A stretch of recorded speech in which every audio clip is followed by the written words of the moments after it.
মানুষই গড়েছে মানুষের সভ্যতা। এই সভ্যতার পিছনে যারা কাজ করছে সেই মানুষগুলোই অনেক সময় পড়ে যায় হাহাকার। পরিবার, সংসার, সন্তানাদি নিয়েই গড়ে তুলেছে পরিবার।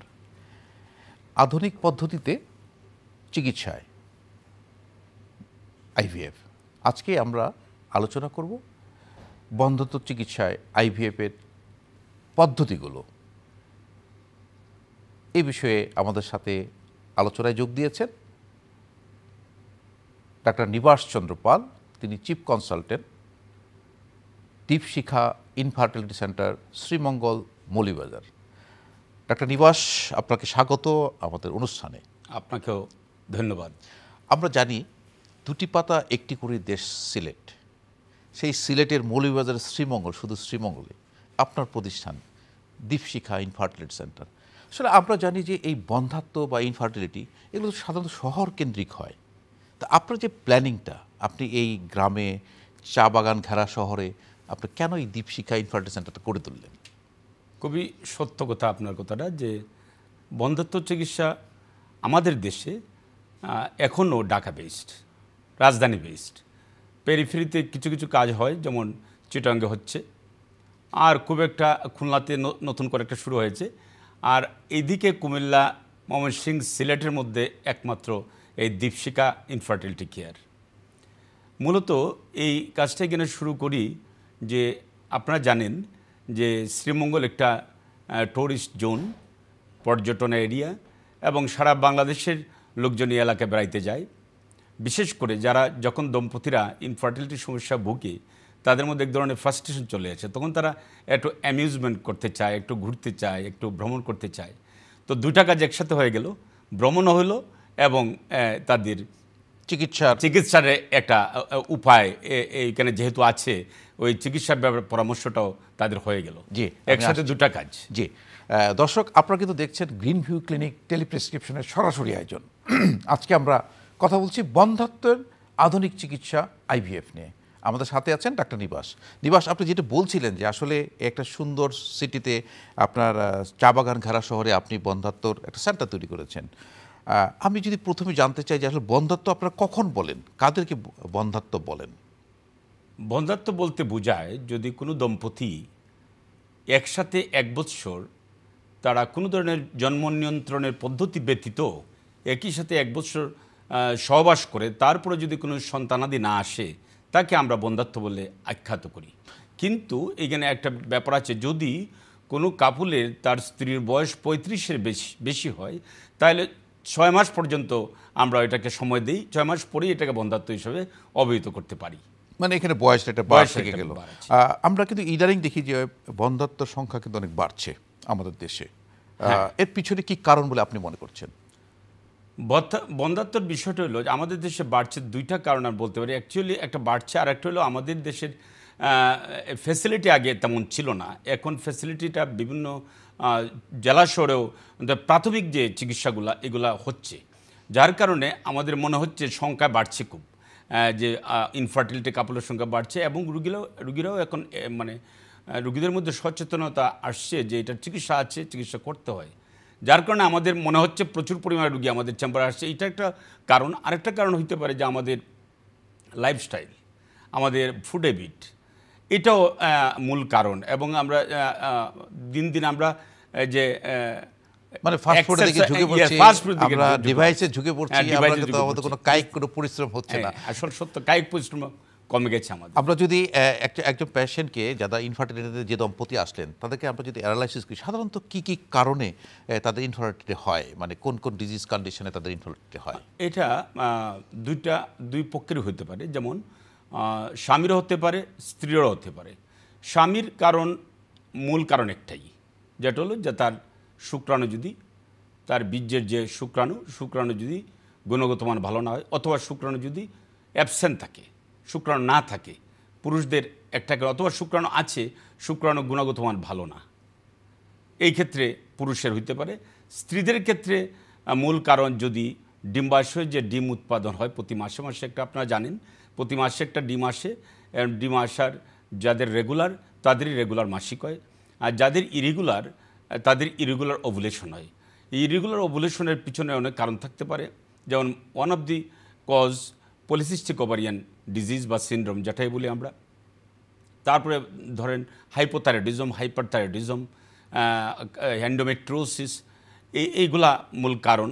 এবং আরেকটা ইম্পর্টেন্ট কারণ হলো যে টিউবাল ব্লক, টিউব যদি দুটাই ব্লক থাকে, এটার মূল কারণ যে তলপেটে সেক্ষেত্রে যে তাদের যে প্যাসেজটা পথটা বন্ধ থাকলো টিউব ব্লক থাকার কারণে তার যে শুক্রাণুটা সে ডিম্বাণুর সাথে মিলিত হতে পারলো না, বুঝতে পারলো না, ফার্টিলাইজ নিষিক্ত করতে পারলো না।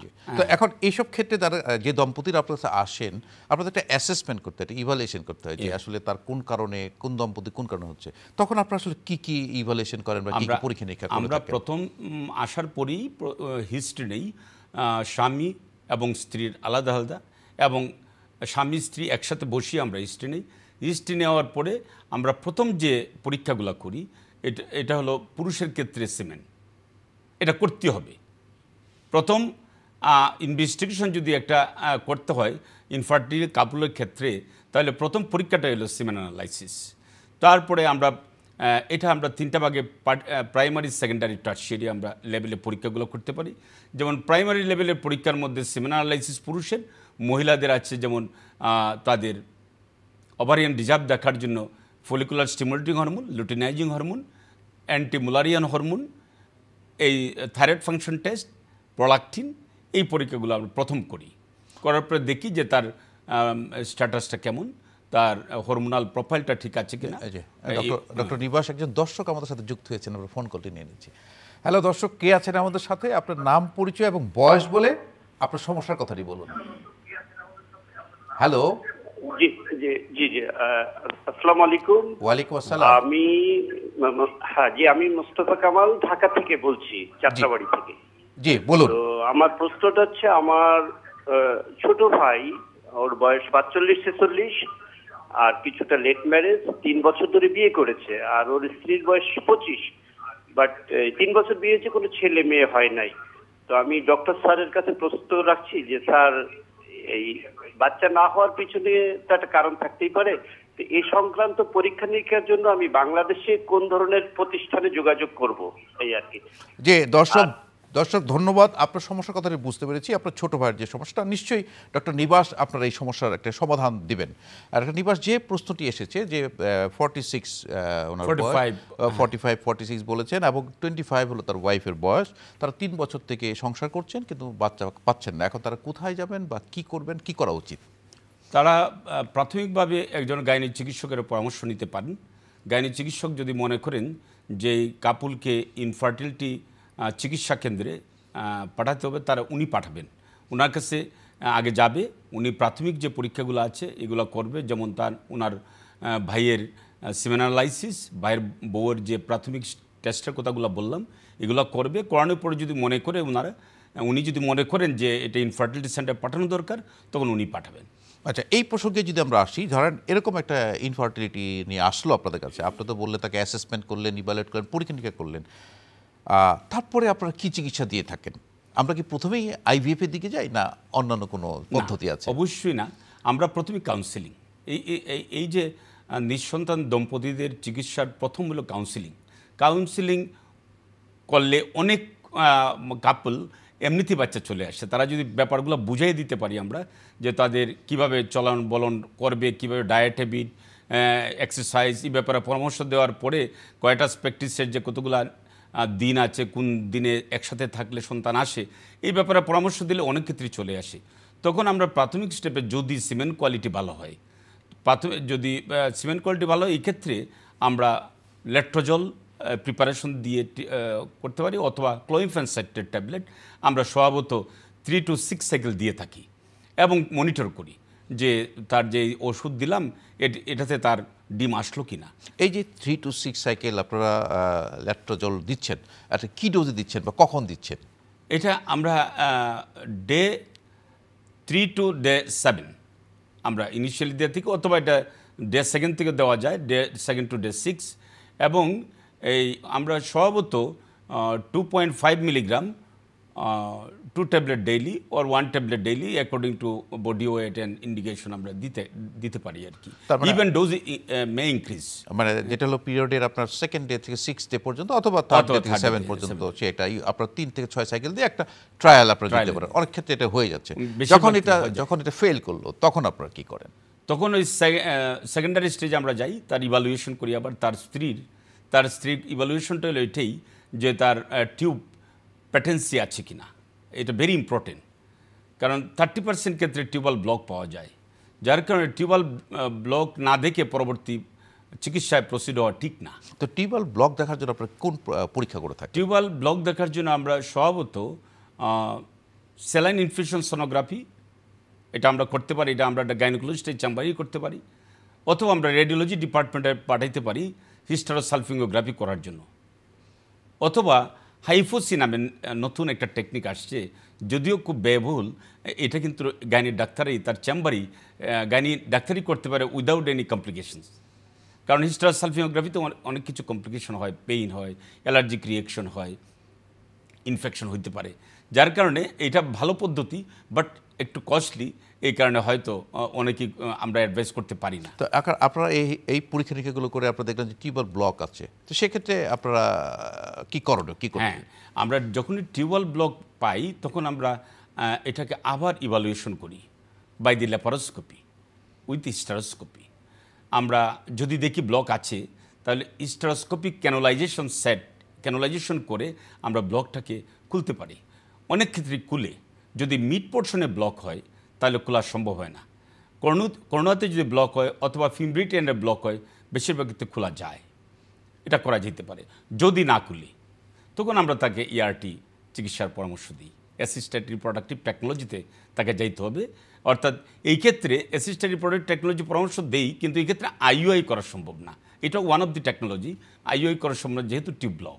তো যদি অ্যাসিস্টেড রিপ্রোডাক্টিভ টেকনোলজি জানতে চাই, আসলে এই টেকনোলজির মধ্যে আপনারা কয় ধরনের কাজ করে থাকেন? এটা IUI আছে, IVF আছে, ইনভিট্রো ফার্টিলাইজেশন, যেটা সাধারণভাবে আমরা বলি টেস্ট টিউব বেবি। তারপরে আছে ICSI পদ্ধতি, ICSI ICSI পদ্ধতি আছে, পিক্সি আছে। এই পদ্ধতিগুলো ARTর মধ্যে পড়ে আর কি। তো সেক্ষেত্রে ধরেন এই পদ্ধতি যদি আমরা প্রথমে কি আপনারা IUI-টা চয়েস করেন? হ্যাঁ, যদি IUI করি, যদি তার টিউব প্যাটেন্ট থাকে, মিনিমাম 1, 2টা টিউবের মধ্যে একটা খোলা থাকলেও আমরা IUI পরামর্শ দিতে পারি, যদি তার স্বামীর সিমেন্ট কোয়ালিটি ভালো থাকে। তো সেক্ষেত্রে আপনার IUI পদ্ধতিতে আপনারা কী করে থাকেন? IUI পদ্ধতিতে প্রথম আমরা রুগীকে ওভুলেশন ইনডিউস করি, ডিম আসার জন্য তাকে ওষুধ দিই, ওষুধ দিয়ে মনিটর করি। ডে 7-এ আমরা TBS করে দেখি যে আমরা ওষুধ দিলাম যে এতে ফলিকল আসলো কিনা। যদি দেখা যায় না ফলিকল ভালো আসছে না, এক্ষেত্রে আমরা আর একটু ইনজেক্টেবল আইটেম দিয়ে, গোনাডোট্রপিন ইঞ্জেকশন আমরা জানেন, এটা দিয়ে আমরা স্টিমুলেশন করতে পারি। করার পরে আবার তাকে 3 দিন পর TBS করে দেখলাম ফলিকল ভালো আসছে, তখন আমরা তাকে ট্রিগারিং করি, final maturation and rupture of the follicle. Triggering করার 36 আওয়ারের সময় আমরা তার স্বামীর বীর্য কালেকশন, স্বামী বীর্য দেয়, এটাকে আমরা প্রিপেয়ার করে IUI এক ধরনের স্পেশাল ক্যাথেটার আছে, যেটার মাধ্যমে আমরা জরায়ুর ভিতরে শুক্রাণুগুলোকে দিয়ে দিই, ট্রান্সফার করি। আচ্ছা, তারপর সেখানে সেটা ফার্টিলাইজেশন হয়ে যাচ্ছে। তখন আমরা দিলাম, দেওয়ার পরে তার তো টিউব প্যাটার্ন আছে, ফিমব্রিটিয়ান দিয়ে তো ডিম ঢুকলো, আর এদিকে আমি শুক্রাণু দিলাম। তারা ফেলিপিয়ান টিউবের একটা নির্দিষ্ট জায়গা আছে, এম্পুলারি রিজন, এখানে তারা একজনের সাথে আরেকজন মিলিত হবে। শুক্রাণু এবং ডিম এম্পুলারি রিজনে মিলবে এবং ডিমকে ফার্টিলাইজ করবে। ফার্টিলাইজেশন হওয়ার পরে আবার কিন্তু এই যে ফার্টিলাইজ একটা আস্তে আস্তে আবার মানে এন্ডোমেট্রিয়াল ক্যাভিটিতে চলে আসবে, সেখানে চলে আসবে, আচ্ছা আস্তে আস্তে বড় হবে এবং নর্মাল যেভাবে ন্যাচারাল কোয়াটাস প্র্যাকটিসে যেভাবে শিশুর জন্ম হয় একই নিয়মে, এটা কোনো তফাৎ না। তাহলে এটা হলো যে IUI পদ্ধতি হলো যে ভিতরেই সবকিছু হচ্ছে। এখন যদি আমরা IVF, যেটা আপনি বলছেন যে টেস্ট টিউব বেবির কথা বলছেন, এই IVF পদ্ধতিটা তাহলে IVF পদ্ধতি হলো ভিট্রো ফার্টিলাইজেশন, IUI-টা হলো ভিভো ফার্টিলাইজেশন, ভিতরে ফার্টিলাইজেশন। ডিমটা নিষিক্ত হয় ভিতরে, আর IVF-এ ডিমটা নিষিক্ত হয় ল্যাবরেটরিতে, যেটা আমাদের হাতে হবে, মানে টেস্ট টিউবে হয়, যেটা আমরা বলি যেটা টেস্ট টিউব। এর জন্যই এই ফার্টিলাইজেশন তো বাইরে। ফার্টিলাইজেশন হওয়ার পরে ডিমটাকে আমরা কালচার করি 5 ডেজ, অনেকে 3 ডেজ করে, অনেকে 5 ডেজ করে। 5 ডেজ করার পরে আমরা যদি ফ্রেশ ট্রান্সফার করি, একই সাইকেলে, যে সাইকেলে আমরা ডিম কালেকশন করলাম, একই সাইকেলে যদি আমরা দিতে চাই, একই সাইকেলে আমরা তার জরায়ুর ভিতরে এমব্রায়ো ট্রান্সফার করব। যদি আমরা মনে করি যে না, এই ফ্রেশ ট্রান্সফার করব না, পেশেন্টও চাচ্ছে না, আমিও চাচ্ছি না, এই ক্ষেত্রে আমরা ফ্রোজেন করব। লিকুইড নাইট্রোজেনের মধ্যে এমব্রায়োটাকে ফ্রোজেন করে রেখে দেবো 5 দিন কালচার করার পরে। তারপরে রুগী আমরা রেডি করব। রুগী রেডি করার পরে আফটার 5 ডে, মানে এই যে 5 দিনের ডিমটাকে ফ্রোজেন করলাম, যখন রুগী রেডি হইল তখন আমরা এই ফ্রোজেন এগটাকে বাইর করব। ফ্রোজেনটা করা হয় লিকুইড নাইট্রোজেনে। এটা বাইর করার পরে করব, নর্মাল টেম্পারেচার নিয়ে আসবো। আসার পরে আমরা 2 ঘন্টা বা 3 ঘন্টা কালচার করব, করে আমরা ভিতরে দিয়ে দিব। This the process. মানে তার মানে হলো যে আইভিএফ পদ্ধতি আপনি বলছেন যে আসলে বাইরে আপনার মানে ফার্টিলাইজার হবে, তো সেক্ষেত্রে তো মানে স্ত্রীর ডিম্বাণু এবং স্বামী শুক্রাণু নিয়ে আপনি বাইরে টেস্ট করবেন। আচ্ছা, এটা কদিন পরে, মানে এই যে ফার্টিলাইজেশনটা কদিন পরে? আপনি বলছেন যে 5 দিন পরে আপনারা লিকুইড নাইট্রোজেনের মধ্যে এটা ফ্রোজেন করেও আপনারা রাখতে পারেন। তারপরে কয়দিন থাকে আসলে তাকে বাইরে থাকতে হয়? মানে এই যে টেস্ট টিউব বেবি যেটা হচ্ছে, সেটা বাইরে ফার্টিলাইজ হচ্ছে, কয়দিন আমরা বাইরে রেখে আমরা 3 ডেজ কালচার করার পরে ফ্রোজেন করে রাখলাম। এটা আমরা 18 বছর পর্যন্ত রেকর্ড আছে, রাখা যায়। আমি যদি 5 ডে কালচার করি, 5 ডে কালচার করেও আমরা ফ্রোজেন করতে পারি। এটাও আমরা রাখতে পারি অনেক দিন। এখন মনে করেন কোনো রুগী বা দম্পতি একজন ডিম ফার্টিলাইজ হওয়ার পরে হাজব্যান্ড চলে গেল বাইরে, সে দেশে নাই, এখন তো এই মানে এমব্রায়োটাকে তো আমরা ট্রান্সফার করতে পারবো না, যেহেতু স্বামী দেশে নাই। প্রেগনেন্ট হইলে পরে তার সামাজিক একটা সমস্যা আছে। স্বামী যখন দেশে আবার আসবে 2 বছর, 4 বছর, 5 বছর পরে আসুক, আমরা যে ফ্রোজেন করে রাখছি তখন আমরা ট্রান্সফার করবো। যতদিন আমরা ইচ্ছা ততদিন ফ্রোজেন করে রাখতে পারবো। তাহলে এটা কি একটা ব্যাংক পদ্ধতির মতো, যেরকম আমরা মানে ব্যাংকের মতো রাখলাম আমরা 1 বছর পরে আমরা যেমন টাকা জমা রাখি, এরকম আমাদের কাছেও অনেক রুগীরা, অনেক দম্পতিরা এই ফ্রোজেন করে রাখে। ইভেন ইদানিং অনেক ইয়াং লেডি, মানে আনমেরিড মেয়েরাও মানে চায় যে তার এগটাকে, শুধু ডিমটাকে ফ্রোজেন করে রাখতে। কারণ তার সে হাইলি অ্যাম্বিশিয়াস, সে পড়াশোনা করবে, বিসিএস জব হবে, বড় এস্টাবলিশড হবে, তারপরে সে বিয়ে করবে। তখন বিয়ে হয়তো তার 35-এ করছে, কিন্তু ফ্রোজেন যদি সে 25-এ করে রেখে দেয়, তাহলে ডিমের কোয়ালিটিটা এই 25 আর 35 সেম না কিন্তু। অতএব সে ভালো কোয়ালিটির ডিম কিন্তু সে ফ্রোজেন করলো 25-এ। পরবর্তীতে যখন যে তার স্বামী হবে, এই স্বামীর শুক্রাণু দিয়ে তার ডিম ফার্টিলাইজ করা হবে এবং সে পরবর্তীতে প্রেগনেন্ট হবে। তাহলে এটা অনেক অ্যাডভান্স একটা টেকনোলজি, যে যারা একটু মানে তাদের কর্মক্ষেত্রে ব্যস্ত আছে বা বয়স হয়ে যাচ্ছে, তারা হয়তো পরবর্তী ইচ্ছা হয়। আর এই আইভিএফ পদ্ধতি ছাড়া, এটা তো টেস্ট টিউব বেবি পদ্ধতি বলেন, আর কোনো পদ্ধতি আছে কিনা?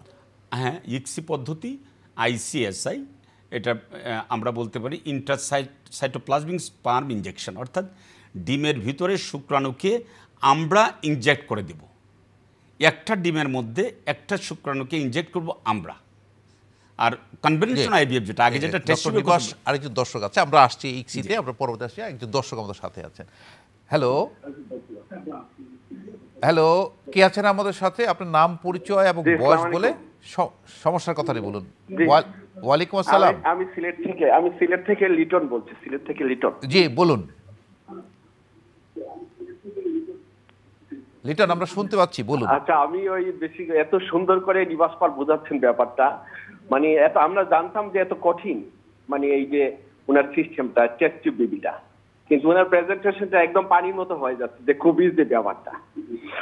থ্যাংক ইউ নিবাস পালকে। আর আরেকটা পরিচয়, নিবাস পালের 3টা মেয়ে কিন্তু ডাক্তার,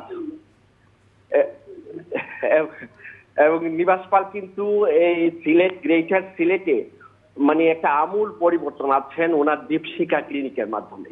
উনি সাকসেস, আমরা দোয়া করি উনি আরো উন্নতি লাভ করুক, কারণ ওনার মেয়েরা ওনার মতো ব্রাইট হয়ে। অনেক ধন্যবাদ লিটন আপনাকে। আমরা ডাক্তার নিবাস সম্পর্কে জানি, তার পরিবারে তার যে 3টি মেয়ে আছে, 3জন মেয়েই ডাক্তার, সেটাও আমরা জানি। ডাক্তার নিবাস, আমরা যে প্রসঙ্গে ছিলাম, ইক্সি পদ্ধতি, আপনি বলছিলেন যে ইক্সি পদ্ধতিটা আসলে কিভাবে ইক্সি পদ্ধতি আমরা করি? ইক্সি পদ্ধতি সবার জন্য না। ইক্সি পদ্ধতি কাদের জন্য প্রযোজ্য? যেমন কোনো দম্পতির তার স্বামীর অ্যাজোস্পার্মিয়া, অবস্ট্রাকটিভ অ্যাজোস্পার্মিয়া কিন্তু 3টা কারণে হইতে পারে।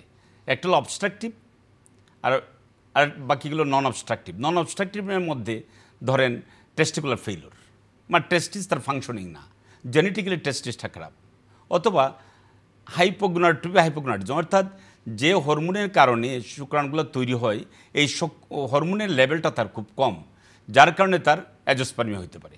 যদি অবস্ট্রাকটিভ অ্যাজোস্পার্মিয়া হয় তাহলে আমরা তার টেস্টিস থেকে শুক্রাণু নিয়ে নিব, তার বীর্যের মধ্যে কিন্তু শুক্রাণু নাই, আমরা টেস্টিস থেকে নিব। মানে যেটা আমরা যেটা বুঝতে পারছি যে সিমেন অ্যানালাইসিস করা হলো, দেখা গেলো তার অ্যাজোস্পার্মিয়া, তার মানে আমরা যেটা পেলাম সেটা নাই। কিন্তু আপনি বলছেন যে তার যেখানে তৈরি হয় স্পার্ম মেল যে জায়গাটা, সেখান থেকে টেস্টিস থেকে আপনারা কালেক্ট করবেন। তো সেক্ষেত্রে অবস্ট্রাকটিভ যদি অ্যাজোস্পার্মিয়া হয়ে থাকে সেটা, আর এটা হলো ইক্সি পদ্ধতি, সেখানে আপনারা কি করেন ইক্সি পদ্ধতি? আমরা ইক্সি পদ্ধতিতে প্রথম তো কেস সিলেকশন হয়ে গেল, তার টেস্ট টিউব লাগবে, তখন আমরা তাকে কাউন্সিলিং করি যে আপনার এই যেহেতু শুক্রাণু বীর্যের মধ্যে নাই, আমরা অন্ডকোষ থেকে সামান্য ঘুমের ওষুধ দিয়ে, যাতে ব্যথা না হয়, ঘুমের ওষুধ দিয়ে, ব্যথা নাশক ওষুধ দিয়ে আমরা আপনার অন্ডকোষ থেকে শুক্রাণুটা নিব। কোন দিন নেব? যেদিন আপনার স্ত্রীর ডিম আমরা কালেকশন, অবাম পিক আপ যেদিন করব, যেদিন ওপিউ করব, এই দিন ওয়াইফের ডিম কালেকশনের সাথে সাথেই তার স্বামীর অন্ডকোষ থেকে শুক্রাণু কালেকশন করে এই যে শুক্রাণুটা আমরা পেলাম, এই শুক্রাণু নিয়ে, যেগুলা অনেক শুক্রাণু হয়তো আমরা পাওয়া যায় যেগুলো গুড কোয়ালিটির, এগুলো একটা শুক্রাণু আমরা আলাদা করলাম, করে একটা ডিমের মধ্যে আমরা ইনজেক্ট করলাম। এইটি হলো মূল, মানে ইক্সির মূল মন্ত্র। তারপরে যে স্টেপগুলো সব কনভেনশনাল আইভিএফের মতো, কনভেনশনাল যেভাবে আমরা আইভিএফ করি একই স্টেপ, সব স্টেপ এক। আচ্ছা, তাহলে সেক্ষেত্রে তো আপনার ডিম বানানোটা, ডিম তো বাইরে আনছো, আর আপনি তো ইক্সির মধ্যে আপনার শুক্রাণুটা আপনি নিলেন, নিয়ে আপনি নিজে পুশ করলেন ভিতরে, করার পরে এইটা আবার আন্ডার দ্য মাইক্রোস্কোপ, তারপরে আপনি এটাকে আবার আমরা তখন কালচারে দিয়ে দিলাম, আমরা ইনকিউবেটরে দিয়ে দিলাম, কালচার হলো 24 আওয়ার পরে আমরা দেখব যে ফার্টিলাইজেশন হইল কিনা। আমি যে দিলাম, দেওয়া মানেই তো ফার্টিলাইজেশন না। যদি জেনেটিক্যালি এগ এবং স্পার্ম দুইটা যদি কম্পিটেন্ট না হয় তাহলে তো ফার্টিলাইজেশন হবে না। তো হয়তো আমরা 10টা এগকে আমরা 10টা শুক্রাণু দিয়ে আমরা, তবে এখানে আপনি যেটা বলতেছেন যে গুড কোয়ালিটির শুক্রাণু, গুড কোয়ালিটির ডিম, এরপর যখন আপনারা কালচারে দিলেন সেখান থেকে যেটা গুড তৈরি হলো সেটাকে আপনারা চুজ করবেন, সেটাকে আপনারা পরবর্তী পদ্ধতি। এই ইক্সি ছাড়া আর কোনো পদ্ধতি আছে কিনা আমাদের এই টেস্ট বেবি নেওয়ার জন্য? ইক্সি পদ্ধতি যারা পিক্সি আছে, পিক্সি এটা ফিজিওলজিক্যালি যেগুলা ভালো শুক্রাণু, মনে করেন একটা কাপলের তার স্বামীর শুক্রাণু আছে কিন্তু শুক্রাণুগুলা দুর্বল, মোটিলিটি কম, টেরাটোজোস্পার্ম মানে গঠনগতভাবে সে তার নর্মাল যে গঠনটা আছে গঠন ঠিক নাই, হয়তো মাথা মোটা বা গলা আছে লেজ নাই, এই ধরনের যে শুক্রাণুগুলো এটাকে বলা হয় টেরাটোজোস্পার্মিয়া, স্ট্রাকচারাল ডিফর্মিটি। এই সমস্ত শুক্রাণুগুলা যখন আমরা করি তখন আমরা এই পিক্সি পদ্ধতিতে করি। এটা স্পেশাল টাইপ অফ মিডিয়া আছে পিক্সি করার জন্য। তখন ওই যেগুলো ভালো শুক্রাণু এগুলা এক সাইডে চলে যাবে, জেনেটিক্যালি যেগুলো ভালো, আর যেগুলো খারাপ এগুলো অন্য সাইডে চলে যাবে। তখন ওইখান থেকে আমরা শুক্রাণু নিব, নিয়ে আমরা এই ইনজেক্ট করব একটা এগের মধ্যে, প্রায় সেম জিনিস কিন্তু ওটা ওই এক আলাদা মিডিয়া দিয়ে এটাকে সেপারেট করে, মানে যেটা ভালো কোয়ালিটির শুক্রাণুগুলো একখানে সেপারেট করছেন, এখান থেকে আপনি চুজ করছেন, আর যেটা একটু কোয়ালিটি খারাপ সেগুলো আলাদা। এটি আপনার পিক্সির যে পদ্ধতিটা। আপনার এই যে করছেন, আপনি দীর্ঘদিন থেকে কিন্তু আপনি কাজের সাথে জড়িত আছেন, আপনার সফলতার হার কেমন? খুব ভালো প্রশ্ন করছেন। সফলতা আমি মনে করি আমার এই সেন্টারের সফলতা কোনো অংশই কম না। আমার আইইউআই যখন শুরু করি আমি 2016 সালে, আইইউআইয়ের সাকসেস রেট আমার খুবই ভালো, যেটা ইন্টারন্যাশনাল স্ট্যান্ডার্ডের সাথে মিল আছে। যেমন 21% আমার আইইউআই সাকসেস রেট। আর আইভিএফের আমি শুরু করি 2022 সালে, প্রথম মার্চ মাসে প্রথম এমব্রয়ডারি ট্রান্সফার করি। এই পর্যন্ত 156 সাইকেল ট্রান্সফার হয়েছে। এখন টেক হোম বেবি 31, গতকালকে 2টা আইভিএফ সিজার আমার এখানে হয়। তো সাকসেস রেট দুই ধরনের, একটা হলো প্রেগনেন্সি পজিটিভ, এটাও সাকসেস, আবার টেক হোম বেবি অর্থাৎ বাচ্চা নিয়ে কয়জন বাড়িতে গেল। অনেক ধন্যবাদ ডাক্তার নিবাস চন্দ্র পাল আপনার সুন্দর পরামর্শের জন্য। আপনার এত ব্যস্ত সময়ের মাঝে আমাদেরকে সময় দিয়েছেন, আপনার প্রতি কৃতজ্ঞতা। আপনার প্রতি কৃতজ্ঞতা রইল, চ্যানেল আইয়ের প্রতি কৃতজ্ঞতা রইল, দর্শনা শ্রোতা যারা আছেন তাদের প্রতি আমার ধন্যবাদ। প্রিয় দর্শক, যারা ইনফার্টিলিটি রোগে ভুগছেন, বন্ধ্যাত্ব নিয়ে যারা চিন্তা করছেন, আসলে এই বন্ধ্যাত্বর অত্যাধুনিক চিকিৎসা পদ্ধতিগুলো এখন আপনার দোরগোড়ায়। আপনি যেমন ঢাকা শহরেও এই চিকিৎসা পাচ্ছেন, আপনি সিলেটের শ্রীমঙ্গলেও পাচ্ছেন। এই যারা বন্ধ্যাত্বে ভুগছেন তারা এই সুযোগটি গ্রহণ করবেন এবং আমরা আশা করব যে আপনার ইনফার্টিলিটির যে অভিশাপ থেকে মুক্ত হয়ে আপনারা সুন্দর সুস্থ শিশুর জন্মদান করবেন। দর্শক, ভালো থাকুন, সুস্থ থাকুন, শুভকামনা সকলের জন্য।